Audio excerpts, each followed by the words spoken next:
Mahabharata, Episode 5. Part 3. The attack on Drupada's city before we ride into the clash of armies. Remember, the Mahabharata is not only a story of war, but of destiny. If you wish to carry it further, subscribe, like, and share. Your strength is this channel's strength. Just as the princes drew theirs from allies, Drona commands his vengeance. The time had come. One evening, when the sun bled red across Hastinapura's horizon, Drona summoned the princes to his side. His eyes burned with the fire of old humiliation. "You have proven your strength in battle," he said. "Now prove your loyalty. I gave you weapons, knowledge, discipline. Now you must give me what I ask in return. Bring me Drupada of Panchala. Bring him alive, bound at my feet. This is your guru-dakshina." The princes bowed. The Kauravas, led by Duryodhana, smirked with pride. "We will bring him easily, Acharya," Duryodhana declared. "With 100 brothers, we shall storm his city and return with him before the day is done." The Pandavas bowed more quietly. Arjuna's eyes were calm, but inside, a spark lit. "This is fate," he thought. "This is why Drona chose me, not just to fight, but to fulfill his vow." The Kauravas march on Panchala at dawn. The Kauravas rode with their army. The banners of Hastinapura fluttered in the wind. The earth trembled beneath the wheels of their chariots. Duryodhana stood tall at the front, mace gleaming, voice thunderous. "Today, Panchala falls before us. Today, we prove that we, not the Pandavas, are the true heirs of the Kuru line." The brothers cheered. Their soldiers beat shields and raised cries. Pride marched beside them. As they neared Panchala's capital, Drupada's scouts had already warned him. The king of Panchala, old yet fierce, donned his armor. His generals stood ready. His archers lined the walls. His chariots waited in formation. Drupada raised his voice. "They think me weak. They think they can storm Panchala like a hunting ground. Today, we show them the pride of this kingdom." The horns of Panchala sounded. Duryodhana's defeat. The battle began with fury. Duryodhana led the charge, his mace crushing foes, his chariots smashing into the enemy line. His brothers followed, swinging swords, loosing arrows, shouting their war cries. But pride is not strategy. The Kauravas stormed forward without order, without plan. They broke through the first line, but soon found themselves surrounded. Panchala's generals cut their formation in two. Archers rained shafts from the walls. Chariots outflanked them on both sides. One by one, the Kauravas faltered. Duryodhana was struck from his chariot, saved only by his brothers. Duryodhana fought desperately, but his blows landed on shields, not crowns.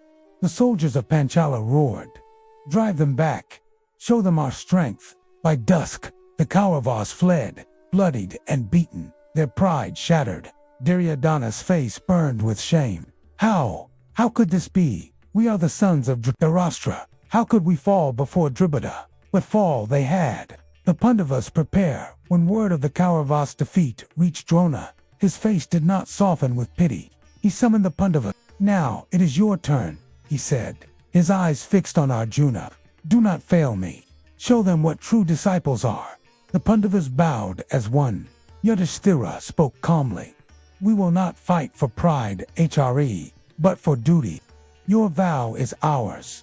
Bhima clenched his fists, eager for the clash. Nakula and Sahadeva checked their horses, their movements precise and steady. And Arjuna stood silent, his bow across his shoulders, his heart steady as stone.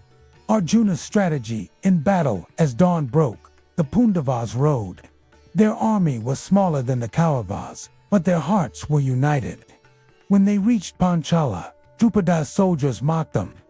"Yesterday, we shattered 100 princes, and today only 5 come. This will be sport." But Arjuna's mind was sharp. "We will not charge blindly as they did," he told his brothers. "We will fight as one.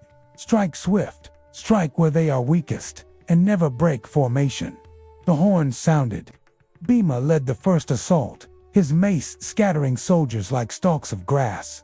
But instead of rushing ahead, he held his ground, drawing the enemy toward him. From the flanks, Nakula and Sahadeva drove their chariots in perfect arcs, cutting down riders and closing gaps. Their horses wheeled with grace, never breaking line. At the center, Yudhishthira guided the main force calmly, sending reserves where the line bent, keeping the army steady like the heart of a wheel. And then came Arjuna. With a cry, he loosed arrows that fell like lightning. He struck down commanders, shattered shields, and cleared the way. His bow sang so fast that the sky seemed filled with shafts. Where Arjuna's chariot moved, Panchala's soldiers broke. He cut through their lines like fire through dry grass. Capture of Drupada. At last, the Pandavas stormed the gates. Bhima shattered them with his mace, and Arjuna led the charge inside. In the palace courtyard, Drupada himself stood waiting, sword in hand, crown gleaming. "Who dares?" he shouted. Arjuna answered with silence. His arrows spoke for him. In a blur, he disarmed Drupada, cutting the sword from his hand, binding him in ropes of shafts. Bhima leaped forward, seizing the king by the waist, holding him firm. And so, Drupada, king of Panchala, proud and fierce, was brought alive before Drona, bound and defeated. Drona's eyes gleamed as he looked upon his old friend. "Once you mocked me," he said coldly. "Once you called me nothing. Now, look, I am teacher of princes, master of armies, and you stand bound before me." Drupada lowered his head, shame burning deeper than wounds. The vow was fulfilled. Drupada stood bound, the Pandavas victorious, Arjuna triumphant. But victory sows seeds of vengeance, and humiliation burns longer than wounds. If you wish to follow the fire that will give birth to Draupadi herself, subscribe, like, and share. Just as Arjuna's arrows carried Drona's will, your support carries this story to every listener.